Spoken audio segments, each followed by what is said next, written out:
Graça e paz do Senhor para você acompanhando o canal Estudos e Leitura Bíblica. Eu sou o irmão Rodrigo, seja muito bem-vindo ao nosso canal e a companhia de sempre, sempre agradável nos nossos estudos bíblicos. Que Deus abençoe a sua vida e vamos então hoje estudar os comentários de Spurgeon para o Salmo 16. Você que já está frequente aqui no canal, tem contribuído com as visualizações, pode também deixar o seu comentário, curtir, compartilhar e se inscreva caso você não seja inscrito. Combinado? Muito bem então. Vamos lá. Salmo 16, conforme Charles Spurgeon, conforme os seus comentários, nós vamos aqui usar o livro O Tesouro de Davi, começando então pelas informações em relação ao Salmo 16. Nós temos apenas o título Hino de Davi. No hebraico possui a palavra Miktan, que entende-se que o significado dela seja o Salmo de Ouro.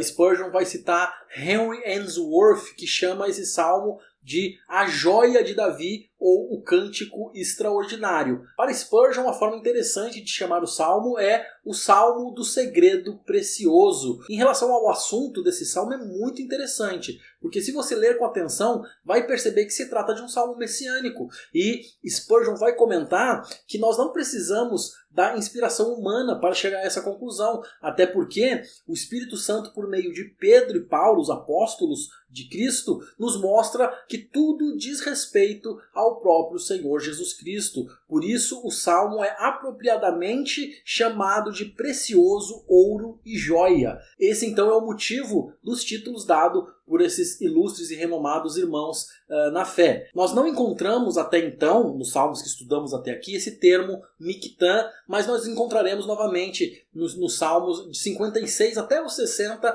esse termo se repete. Embora sejam salmos que iniciem insinuando ali dificuldade dentro de uma oração, eles terminam com cânticos de confiança, de certeza no Senhor e de muita alegria. Então, fazendo referência aqui às passagens do Novo Testamento que nos esclarecem sobre esse salmo, como eu disse antes, não precisamos de intérpretes humanos. Nós estamos ali em Atos 2, Pedro está pregando ali no Pentecostes, ele vai falar que Davi falou de Jesus nesse salmo que nós vamos estudar agora. Ainda dentro desse capítulo, Pedro relaciona o verso 10 de Salmos 16, dizendo que Davi foi à sepultura. Então o salmo não poderia falar dele, mas de Cristo, provando assim a profecia em relação à ressurreição do nosso Senhor. Em Atos 13, por sua vez, Paulo vai atestar as mesmas coisas, as mesmas informações de Pedro. O Salmo, ele é um bloco compacto, ele é até de difícil divisão, mas Spurgeon faz um esforço aqui,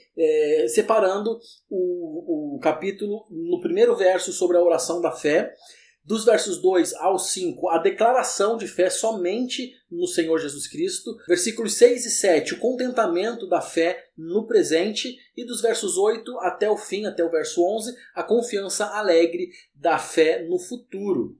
Então vamos lá, verso 1. Guarda-me, ó Deus. Iniciando pelo termo guarda-me, Spurgeon vai dizer que Jesus, embora puro, ele não confiou em sua pureza, mas ele buscou guarda em Deus. Ele orava a Deus pedindo orientações, e seria muito interessante que nós fizéssemos o mesmo, que tivéssemos em Jesus o exemplo de consulta a Deus. Jesus se esvaziou tão verdadeiramente e assumiu a sua forma de servo que, como homem, ele precisava da guarda divina, como nós também precisamos. Jesus clama muitas vezes em busca dessa força, dessa orientação de Deus.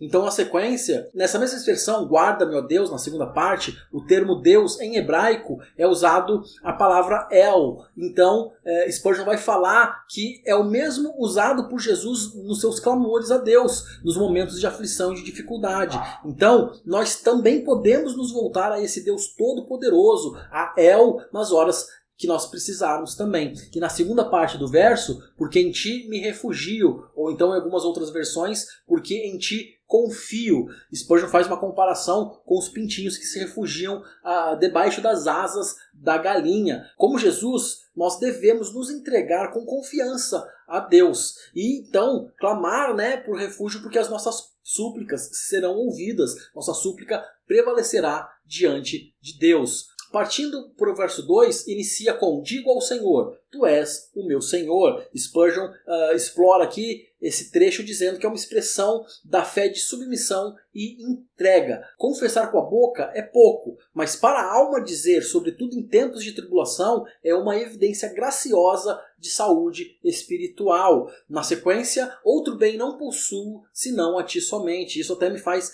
lembrar um louvor. Essa frase é muito bonita e então Spurgeon associa essa declaração com a graça preciosa de Deus em nos redimir, sem ter nenhuma necessidade de fazer isso, não ter nenhuma dívida, nenhum débito para que isso fosse feito, apenas por graça, sem ter necessidade nenhuma.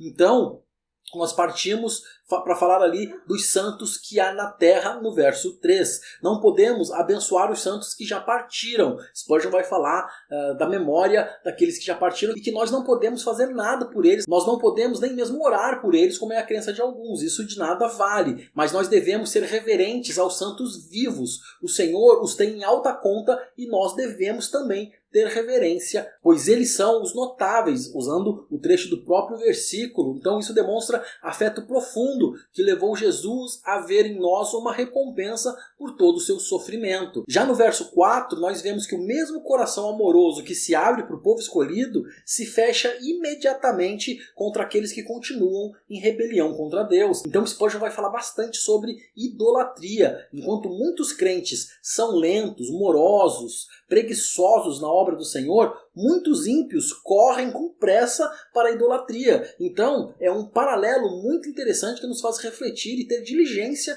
com a obra do Senhor. No final do verso, nós vemos: não oferecerei as suas libações de sangue e os meus lábios não pronunciarão os nomes deles. Então, nós devemos evitar o mal e a mera menção dos nomes maus das pessoas. Para que a igreja desfrute da união com Cristo, ela deve se manter sempre pura. O verso 5 traz a menção de porção e cálice. Spurgeon fala dessas expressões como nós sermos preenchidos por Cristo. Temos a nossa porção, temos o nosso cálice cheio.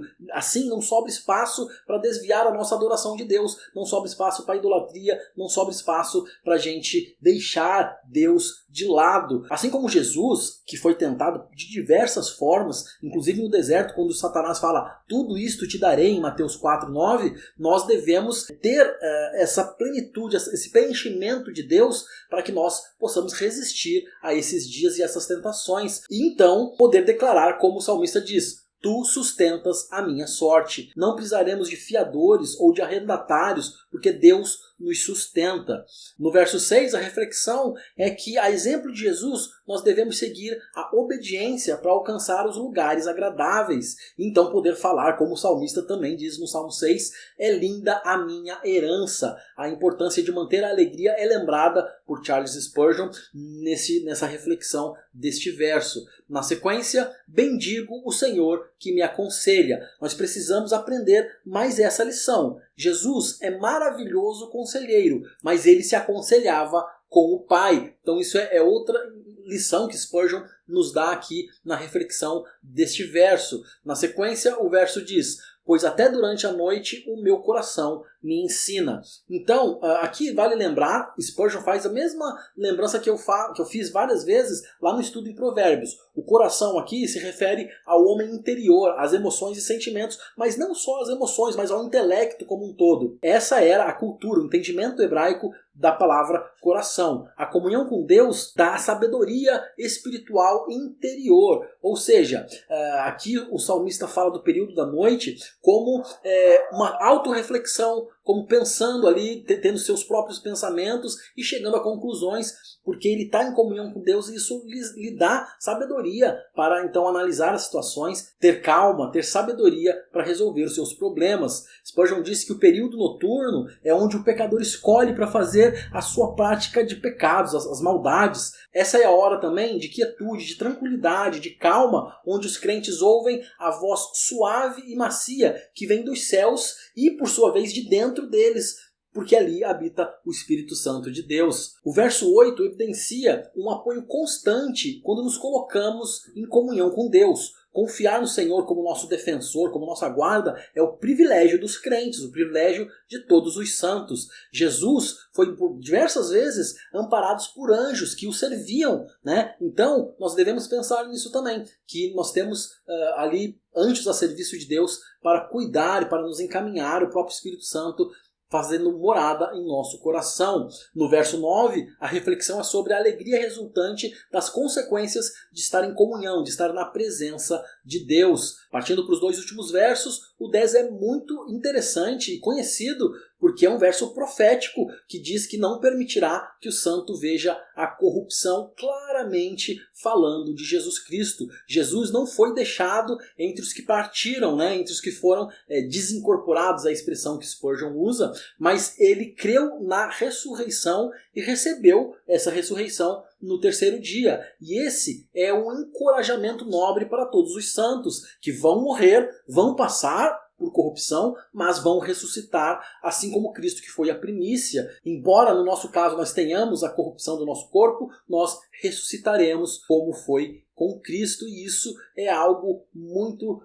esperançoso, algo muito interessante para a gente pensar e se apegar. O último verso mostra que os caminhos da vida foi mostrado por Jesus como primogênito dos mortos, como aquele primeiro a ressuscitar. A inspiração de Jesus para prosseguir na sua missão, na sua luta, que era muito gloriosa, mas também dolorosa, foi justamente lembrar da gloriosa dádiva de morar em proximidade a Deus, onde a alegria é plena para sempre. Ao ressuscitarmos, nós estaremos lá também. Então, levar os escolhidos para a bem-aventurança eterna também era onde Jesus se apoiava para cumprir a sua missão, era o seu objetivo. Assim, nós moraremos com Jesus onde há delícias perpetuamente, como diz esse versículo. Spurgeon cita John Trapp para dizer que o Salmo descreve o melhor que pode, o máximo possível sobre a eternidade, sobre as alegrias e sobre todas as bem-aventuranças desse lugar e sobre estar na presença de Deus, tão próximo de Deus